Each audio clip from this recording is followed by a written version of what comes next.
I got so much motherfucking design on right now. Break it down, bring it back, make it clap. I got 3 old thoughts, new block, where that thing. Bitches on my line, and you know. Halo, balik lagi sama aku Mutia Afifah. Kali ini kita bakal lanjut ke bab selanjutnya, yaitu bab 10 tentang manajemen pembiayaan sarana dan prasarana. Pertama-tama kita akan mempelajari tentang konsep pembiayaan pendidikan. Pembiayaan pendidikan adalah proses kompleks yang melibatkan keterkaitan antar komponen dan rentang dari tingkat satuan pendidikan hingga tingkat nasional. Hal ini mencakup sumber-sumber pembiayaan pendidikan, sistem dan mekanisme alokasi dana, efektivitas dan efisiensi penggunaan dana, serta akuntabilitas hasil penggunaannya yang diukur dari perubahan yang terjadi di semua tingkat, terutama di sekolah. Pembiayaan pendidikan juga melibatkan berbagai permasalahan terkait dengan pembiayaan tersebut. Menurut Mulyasa pada 2005, pembiayaan pendidikan adalah pengelolaan atau proses keuangan di sekolah atau madrasah guna mencapai tujuan kegiatan pendidikan. Faktor-faktor yang mempengaruhi pembiayaan pendidikan meliputi yang pertama adalah kenaikan harga. Kenaikan harga barang dan jasa yang dapat mempengaruhi kebutuhan dan biaya operasional pendidikan. Yang kedua, perubahan relatif dalam gaji pengajar. Perubahan dalam gaji pengajar yang dapat mempengaruhi anggaran pendidikan. Lalu yang ketiga, ada perubahan dalam populasi dan peningkatan persentase peserta didik di sekolah negeri. Perubahan jumlah peserta didik yang dapat mempengaruhi kebutuhan dana untuk fasilitas dan sumber daya pendidikan. Lalu yang keempat, ada meningkatnya standar pendidikan. Peningkatan standar pendidikan yang dapat memerlukan anggaran tambahan untuk memenuhi kebutuhan tersebut. Lalu yang kelima, ada meningkatnya usia anak yang meninggalkan sekolah. Peningkatan usia anak yang keluar dari sekolah dapat berdampak pada perubahan kebutuhan dan alokasi dana. Lalu selanjutnya ada meningkatnya tuntutan terhadap pendidikan yang lebih tinggi. Permintaan akan pendidikan tinggi yang meningkat dapat mempengaruhi alokasi dana pendidikan. Lalu pembiayaan pendidikan tidak hanya berfokus pada bagaimana pendidikan dibiayai, tetapi juga melibatkan alokasi dana yang tersedia. Keterbatasan sumber dana keuangan dapat berdampak pada penurunan mutu pendidikan, kurang efisiensi, dan kesenjangan dalam menggali sumber daya dan mengalokasikan dana. Selanjutnya adalah landasan hukum pembiayaan pendidikan. Landasan hukum pembiayaan pendidikan terdiri dari dasar yuridis dan dasar filosofis. Seperti yang dijelaskan oleh Baharudin pada 2010, dasar yuridis meliputi yang pertama Pancasila. Pancasila sebagai landasan hukum tertinggi di Indonesia mengakui keadilan sosial bagi seluruh rakyat yang dapat diinterpretasikan sebagai prinsip kesejahteraan bersama dalam segala bentuk kegiatan termasuk pembiayaan pendidikan. Yang kedua, Undang-Undang Dasar 1945. Undang-Undang Dasar 1945 mencantumkan pentingnya kecerdasan kehidupan bangsa yang menunjukkan kewajiban setiap lapisan masyarakat untuk mendukung pendidikan sebagai upaya mempertahankan kedaulatan Republik Indonesia. Lalu yang ketiga, peraturan perundang-undangan. Lembaga pendidikan mengelola dana yang diterima dari berbagai sumber dan pengelolaan tersebut harus dilakukan dengan baik. Manajemen berbasis sekolah atau madrasah dapat digunakan untuk mencari dan mengoptimalkan sumber dana dari masyarakat. Dasar filosofis melibatkan pemahaman bahwa pendidikan membutuhkan dukungan finansial karena kegiatan yang dilakukan oleh sekolah memerlukan dana. Pembiayaan pendidikan merupakan bagian integral dari proses pendidikan. Pendidikan nasional dihadapkan pada tantangan peningkatan kualitas, pemerataan kesempatan, keterbatasan anggaran, dan keterlibatan masyarakat serta orang tua dalam menyediakan sumber daya keuangan secara profesional sesuai dengan prinsip tanggung jawab bersama antara pemerintah, masyarakat, dan orang tua. Selanjutnya, sumber keuangan sekolah. Menurut Nanang Patah pada 2004, sumber keuangan sekolah dapat berasal dari yang pertama adalah orang tua. Kontribusi orang tua sangat penting, terutama ketika pemerintah tidak mampu membiayai kebutuhan sekolah secara memadai. Orang tua bisa memberikan sumbangan dalam bentuk dana, peralatan, atau biaya kunjungan belajar untuk memastikan anak mendapatkan pendidikan yang terbaik. Yang kedua, pemerintah pusat. Pemerintah memberikan bantuan keuangan kepada sekolah dalam bentuk dana hibah, pembayaran gaji guru, bantuan proyek seperti penyediaan tenaga ahli, bahan, dan peralatan, serta pembiayaan proyek pembangunan dan rehabilitasi sekolah di daerah tertentu. Yang ketiga, pemerintah daerah. Pemerintah daerah memiliki tanggung jawab untuk menempatkan dan membuka sekolah, menyediakan sarana fisik, ruang kelas, dan perlengkapan kantor. Dana yang digunakan berasal dari pendapatan daerah, seperti pajak, meskipun pemerintah daerah sering menghadapi kesulitan dalam mengumpulkan pajak secara tepat waktu karena kekurangannya tenaga terlatih dalam bidang tersebut. Lalu selanjutnya ada dari masyarakat. Kelompok masyarakat juga bisa menjadi sumber keuangan bagi sekolah. Mereka dapat membantu dalam pembangunan sekolah, menyumbangkan tanah, mengumpulkan dana untuk kepentingan sekolah, atau melibatkan alumni dalam usaha swadaya. Lalu selanjutnya yaitu fasilitas sekolah. Fasilitas sekolah dapat menghasilkan pendapatan, misalnya dengan menyewakan aula atau lapangan olahraga, membuka usaha pertanian, kantin, koperasi sekolah, jasa fotokopi atau jasa warteg. Lalu selanjutnya siswa. Siswa juga dapat menjadi sumber keuangan yang penting, tergantung pada kondisi sekolah dan manajemen yang baik. Siswa dapat melakukan usaha seperti perkebunan, peternakan, kerajinan, atau mengumpulkan dana melalui kegiatan seni, pertunjukan, pameran, atau pencarian donatur untuk kegiatan amal. Lalu selanjutnya pemilik sekolah atau yayasan. Beberapa sekolah didirikan oleh badan keagamaan atau yayasan sosial non-pemerintah. Badan atau yayasan tersebut memberikan bantuan kepada sekolah dalam bentuk penyediaan tanah, bangunan, peralatan, dan tenaga. Semua sumber keuangan tersebut dapat berperan dalam membiayai kegiatan operasional dan pengembangan sekolah guna meningkatkan kualitas pendidikan. Selanjutnya, kategori biaya pendidikan. Kategori biaya pendidikan dapat dibagi menjadi biaya langsung dan tidak langsung. Biaya langsung atau direct cost adalah biaya yang secara langsung terlibat dalam proses pendidikan dan berkontribusi pada peningkatan mutu pendidikan. Biaya ini meliputi pengeluaran untuk pengajaran, sarana belajar, transportasi, gaji guru, dan dapat berasal dari pemerintah, orang tua, atau peserta didik sendiri. Yang kedua, biaya tidak langsung atau indirect cost. Pengeluaran yang tidak secara langsung terkait dengan proses pendidikan, tetapi mendukung terselenggaranya pendidikan. Contohnya adalah biaya hidup, transportasi, uang jajan, biaya kesehatan, dan lain sebagainya. Biaya masyarakat dan biaya pribadi. Biaya masyarakat adalah biaya yang dibebankan kepada masyarakat secara umum, baik melalui pembayaran langsung ke sekolah atau melalui pajak yang dikumpulkan oleh pemerintah dan digunakan untuk membiayai pendidikan. Yang kedua, biaya pribadi adalah biaya yang ditanggung oleh keluarga atau individu secara pribadi untuk membiayai pendidikan seperti uang sekolah, uang kuliah, pembelian buku, dan biaya hidup siswa. Kedua kategori biaya ini saling terkait dan dapat berkontribusi dalam memenuhi kebutuhan pembiayaan pendidikan, baik dari sisi publik atau masyarakat maupun individu atau keluarga pribadi. Selanjutnya, biaya satuan pendidikan. Pendekatan biaya satuan pendidikan dapat dilakukan dengan dua pendekatan, yaitu yang pertama adalah pendekatan makro. Pendekatan ini menghitung biaya satuan berdasarkan total pengeluaran pendidikan yang diterima dari berbagai sumber dana, kemudian dibagi dengan jumlah peserta didik. Perhitungan biaya satuan dalam pendekatan ini sangat dipengaruhi oleh kebijakan alokasi anggaran pendidikan di setiap negara. Setiap negara memiliki satuan biaya pendidikan yang berbeda-beda karena perbedaan dalam penyelenggaraan pendidikan.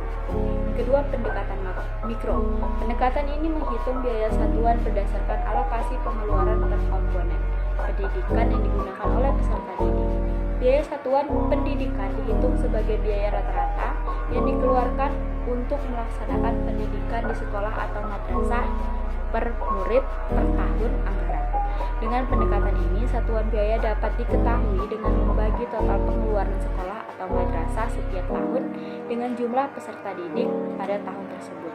Kedua pendekatan ini memberikan informasi mengenai biaya satuan pendidikan dan dapat digunakan dalam perencanaan dan penganggaran pendidikan. Pendekatan makro lebih fokus pada total pengeluaran pendidikan secara keseluruhan, sementara pendekatan mikro lebih menitik beratkan pada alokasi pengeluaran per komponen pendidikan untuk setiap peserta didik. Selanjutnya, fungsi pembiayaan pembangunan. Fungsi pembiayaan pembangunan seperti yang dijelaskan oleh Baharudin pada 2010 meliputi hal-hal sebagai berikut. Yang pertama, memungkinkan penyelenggaraan pendidikan dilakukan secara efisien. Pembiayaan pendidikan memungkinkan dana yang diperoleh dapat digunakan secara efisien untuk mencapai tujuan pendidikan yang diinginkan. Yang kedua, menjamin kelangsungan hidup lembaga pendidikan. Dengan pembiayaan yang mencukupi, lembaga pendidikan dapat beroperasi dan mempertahankan eksistensinya secara berkelanjutan.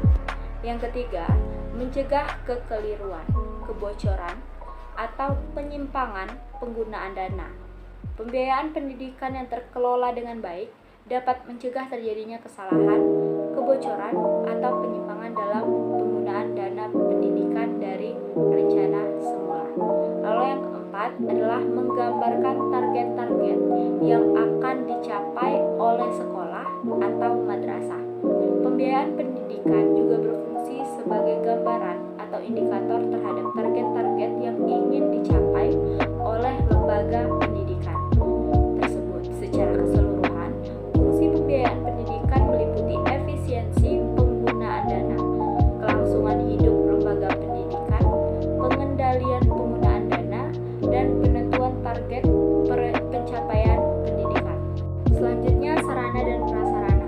Sarana dan prasarana memiliki pengertian, yaitu sarana adalah segala sesuatu yang dapat dipakai sebagai alat atau media dalam mencapai maksud dan tujuan.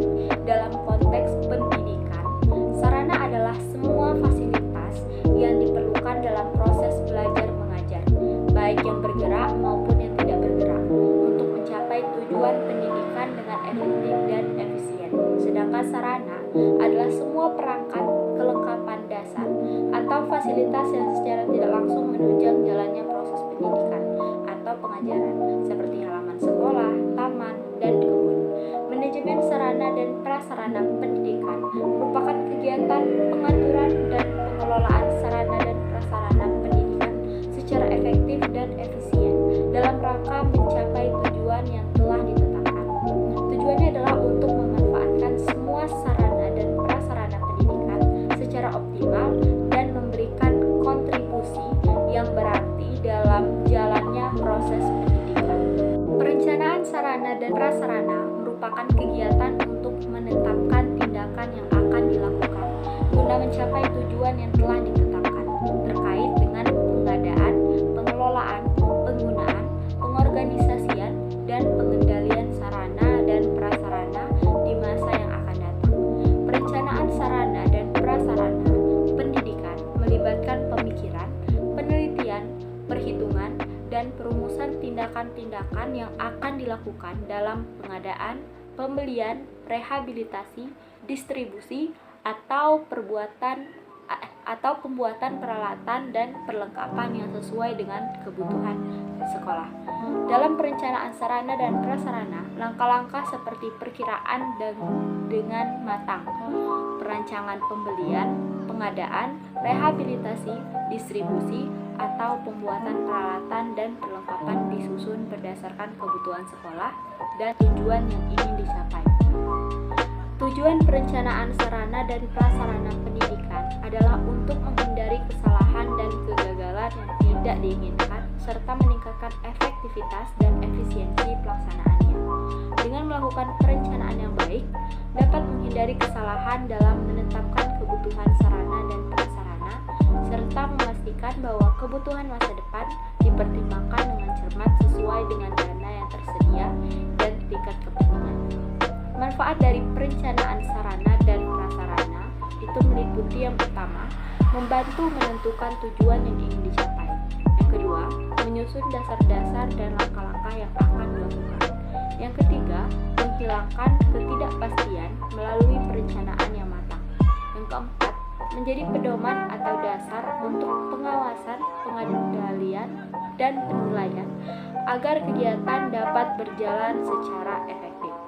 Dalam kegiatan perencanaan sarana dan prasarana, penting melibatkan berbagai pihak yang terkait dalam pengembangan sarana dan prasarana sekolah. Hal ini bertujuan agar pihak-pihak terkait dapat memberikan masukan sesuai dengan bidang keahlian mereka. Beberapa unsur yang perlu dilibatkan dalam perencanaan meliputi kepala sekolah, wakil kepala sekolah, guru, kepala tata usaha, dan bendahara, serta BP3 atau komite sekolah. Persyaratan perencanaan sarana dan prasarana pendidikan persekolahan seperti yang disebutkan oleh Mulyasa pada 2005 meliputi yang pertama, perencanaan pengadaan sarana dan prasarana harus dianggap sebagai bagian integral dari upaya peningkatan kualitas proses belajar mengajar. Yang kedua, proses perencanaan harus jelas, mencakup yang pertama tujuan, sasaran, atau target yang ingin dicapai, beserta perkiraan biaya atau harga pengadaan yang dibutuhkan. Yang kedua, jenis dan bentuk tindakan atau kegiatan yang akan dilakukan. Selanjutnya, penunjukan petugas pelaksanaan seperti guru, karyawan, dan sebagainya. Yang keempat, bahan dan peralatan yang dibutuhkan. Yang kelima, waktu dan lokasi pelaksanaan kegiatan. Dan yang keenam, realistik, artinya rencana tersebut dapat dilaksanakan. Yang ketiga, perencanaan harus didasarkan pada kesepakatan dan keputusan bersama dengan pihak-pihak yang terlibat. Keempat, mengikuti pedoman atau standar mengenai jenis, kuantitas, dan kualitas sarana dan prasarana yang sesuai dengan skala prioritas. Yang kelima, perencanaan pengadaan harus sesuai dengan anggaran yang tersedia. Yang keenam, mengikuti prosedur yang berlaku. Yang ketujuh, melibatkan unsur orang tua murid. Yang kedelapan, fleksibel dan dapat menyesuaikan dengan perubahan situasi dan kondisi yang tidak terduga. Yang kesembilan, dapat berdasarkan jangka pendek, yaitu 1 tahun, jangka menengah 4-5 tahun, atau jangka panjang, bisa saja sampai 10-15 tahun. Selanjutnya, perencanaan pengadaan barang bergerak dan barang tidak bergerak dalam konteks sarana dan prasarana pendidikan dapat dilakukan sebagai berikut. Yang pertama, barang bergerak. Yang pertama, barang habis pakai. Menyusun daftar sarana sekolah sesuai dengan kebutuhan dan rencana kegiatan bulanannya. Yang kedua, memperkirakan biaya pengadaan barang tersebut setiap bulan. Yang ketiga, menyusun rencana pengadaan barang secara triwulan, tengah tahunan, dan tahunan. Barang tidak habis pakai. Yang pertama, menganalisis dan menyusun kebutuhan sarana dan prasarana berdasarkan rencana kegiatan sekolah dengan mempertimbangkan fasilitas yang masih ada dan dapat digunakan. Yang kedua, memperkirakan biaya pengadaan sarana dan prasarana sesuai dengan standar yang ditetapkan. Yang ketiga, menetapkan prioritas pengadaan berdasarkan ketersediaan dana, urgensi kebutuhan, dan menyusun rencana pengadaan tahunan. Yang ketiga, barang tidak bergerak seperti tanah. Menyusun rencana pengadaan tanah berdasarkan analisis kebutuhan bangunan dan lokasi yang telah ditentukan berdasarkan pemetaan sekolah. Yang kedua, melakukan survei terhadap fasilitas sekolah yang ada seperti jalan, listrik, air, telepon, transportasi, dan lainnya. Yang ketiga, melakukan survei harga tanah, lalu menyusun rencana anggaran biaya untuk pembangunan. Yang kedua, bangunan. Menyusun rencana bangunan berdasarkan analisis kebutuhan yang komprehensif. Melakukan survei terhadap tanah tempat bangunan akan didirikan, termasuk luas, kondisi, situasi, status, dan izin-izin yang diperlukan. Ketiga, menyusun rencana konstruksi dan arsitektur bangunan sesuai dengan permintaan. Lalu yang keempat, menyusun rencana anggaran biaya berdasarkan harga standar di daerah setempat. Lalu menyusun rencana anggaran biaya berdasarkan tahapan pelaksanaan secara teknis, serta memperkirakan anggaran yang akan dialokasikan setiap tahun berdasarkan prioritas yang telah ditetapkan. Perencanaan ini dilakukan dengan mempertimbangkan kebijakan dinas pendidikan dan skala prioritas yang telah ditetapkan. pembiayaan sarana dan prasarana. Selanjutnya juga inventarisasi sarana dan prasarana. Inventarisasi sarana dan prasarana pendidikan merupakan proses pencatatan atau pendaftaran barang-barang yang dimiliki oleh sekolah ke dalam daftar inventaris secara tertib dan teratur sesuai dengan peraturan yang berlaku. Tujuan dari inventarisasi sarana dan prasarana adalah sebagai berikut. Yang pertama, untuk menjaga dan menciptakan administrasi yang teratur terkait dengan sarana dan prasarana yang dimiliki oleh sekolah. Yang kedua, menghemat pengeluaran sekolah, baik dalam pengadaan, pemeliharaan, maupun penghapusan sarana dan prasarana. Yang ketiga, memberikan informasi tentang kekayaan materi sekolah yang dapat dinilai secara finansial. Lalu yang keempat, memudahkan proses pengawasan dan pengendalian terhadap sarana dan prasarana yang dimiliki oleh sekolah. Selanjutnya, pemeliharaan sarana dan prasarana pendidikan merupakan kegiatan untuk menjaga dan mengatur agar semua sarana dan prasarana tetap dalam kondisi baik dan siap digunakan secara efektif dan efisien dalam mencapai tujuan pendidikan. Tujuan dari pemeliharaan sarana dan prasarana adalah yang pertama, untuk mengoptimalkan usia pakai peralatan dengan perawatnya secara teratur, sehingga mengurangi biaya penggantian peralatan ini. Yang kedua, menjamin kesiapan operasional peralatan untuk mendukung kelancaran kegiatan dengan hasil yang optimal. Yang ketiga, menjamin ketersediaan peralatan yang diperlukan melalui pemeriksaan rutin dan teratur. Yang keempat, menjamin keselamatan pengguna peralatan termasuk siswa dan staf. Beberapa jenis pekerjaan pemeliharaan meliputi yang pertama, perawatan terus-menerus secara teratur dan rutin, yaitu dengan cara membersihkan saluran drainase, ruangan, dan halaman dari sampah dan kotoran, membersihkan dan merawat perabot seperti kaca, jendela, kursi, meja, dan lemari, merapikan rumput dan semak yang tidak teratur, membersihkan dan merawat kamar mandi atau WC. Yang kedua, perawatan berkala, yaitu memperbaiki atau mengecat kusen pintu, tembok, dan komponen bangunan yang terlihat rusak atau kusam, memperbaiki perabot seperti lemari, kursi, meja, dan sejenisnya, memperbaiki genteng rusak yang menyebabkan kebocoran, serta melapisi plesteran tembok yang retak atau terkelupas, membersihkan dan mengeringkan lantai, halaman, atau selaras yang terkena air hujan atau tergenang. Yang ketiga, perawatan darurat dilakukan untuk mengatasi kerusakan yang tidak terduga dan berpotensi berbahaya jika tidak segera ditangani.